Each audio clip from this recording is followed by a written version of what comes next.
Alright, so I probably have to reteach myself how to do this YouTube thing because it's been a while. Let's talk about this.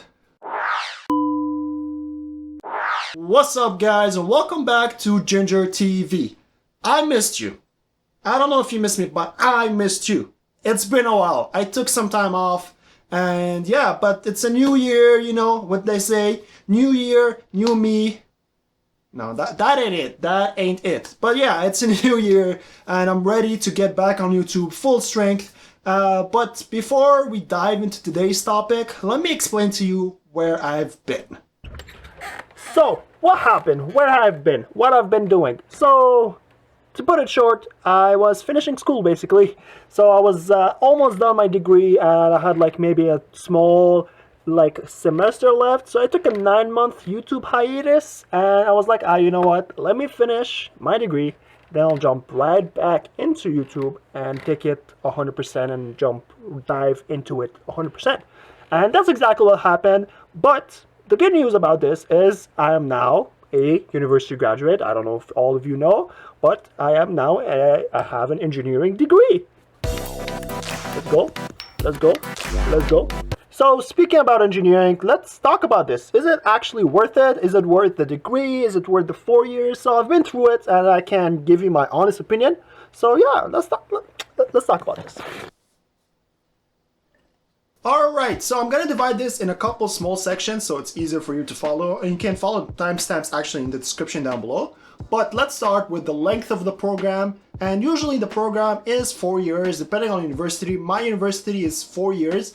And you have to complete 120 credits, and some classes need some prereq classes before you're able to do them. So that's why it's 4 years. I don't believe you can do it in less than that. You can obviously do it in longer if you need to take some more time, you need to make it more manageable for you. But usually it is 4 years, and I would suggest you taking maybe summer classes as well. So you have in your last year where you're doing your final project, you can have more relaxed time and more focus on the final project, which is a lot of load.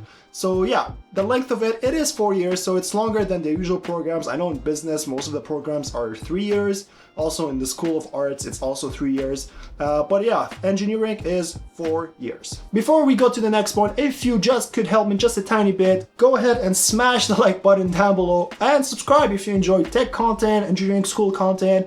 Subscribe down below so you don't miss any of my future videos. Now let's talk about the difficulty of the program, and honestly for me it was kind of a surprise of how hard it was. It wasn't like extremely hard, but I'm someone that requires to put a lot of effort in school in order to perform somewhat well, but I know a lot of people that don't need to do the same effort as me and perform better than me, and that's depending on your learning capabilities. So if you are someone that learns fast and quickly and can grasp notions very quickly, it's gonna be a fine. Like you're gonna have some challenges in some classes, other classes are gonna be super easy, and yeah, it is harder than I personally expected, but honestly it was manageable, I would say. So if I could give it like a score from 0 to 10, from 1 to 10, 1 being the easiest and 10 being the most difficult, I would give it like a solid 6, 6.5, 7. So that's for me. Also, I realized that it's in increasing difficulty. So the first year is the easiest, and then your second year is harder, and third year is harder, and fourth year is harder. And that's simply because every year you're getting to more and more advanced topics and more specialized in your domain. So the first year is more engineering general, so you have some math classes, some ethics classes about engineering and everything. But more and more, when you advance in your studies, you will have more specific classes, and that's what makes it fun for me. Like I was able to have like telecommunication classes that were really fun. I was able to have programming classes, and yeah, so it was difficult, manageable, hard. It was a good challenge overall. I'm going to talk about market needs, and thankfully there is a lot of need for engineers in Canada and pretty much everywhere. Like it's a pretty in demand degree and in demand like job opportunity in the world. Thankfully, even the US, in Europe, in the Middle East, everywhere they're probably looking for some type of engineer for it, and it doesn't matter what type of engineering. Software, of course, you're gonna have a job even like before you graduate, but electrical, civil, mechanical, there's still a lot of demand. And yeah, like you'll probably be able to land yourself a job, I would say, if not before you graduate, I would say 6 months to a year after you graduate, you'll be able to get yourself a job and be able to kickstart your career right away. Next, what I'm gonna talk about is actually, let me get closer, because if you can take away one thing from this whole video is take away this single point, and it is get yourself an internship. I beg you. It's extremely important to get yourself an internship, to have some practical work outside of your like mandatory schoolwork, and you'll be able to like show the companies once you graduate that you do have some kind of experience in the domain.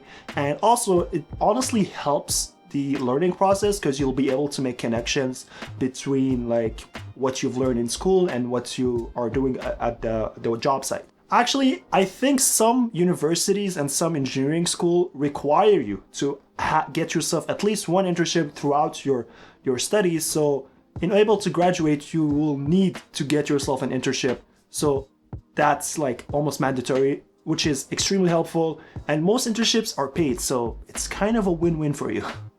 And finally, why engineering school is actually worth it in my opinion is the flexibility of jobs. So yes, you are focused to your specific engineer. So if you're a software engineer, you will not go and do civil engineer work. But if you are a software engineer and you do like programming, go ahead, do this, no problem. But let's say you want to become a software architect, or you become a tester, you can, and you don't need to change your degree. So that's amazing. I know for myself, I like to have some flexibility. So like if I'm enjoying something, yes, it's fun. I want to try this other thing to see if I enjoy it, like change the vibe a bit. But yeah, even like in civil, let's say you start as a designer, a building designer, and then you want to work with materials, you can.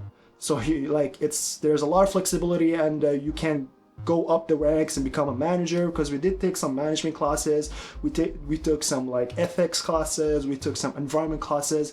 So we do have a wide knowledge area, I would say, knowledge base that we can use at different positions, thankfully. So if someone came on the street and asked me, is engineering worth it? I would personally say absolutely. I enjoyed the 4.5 years that I spent in school.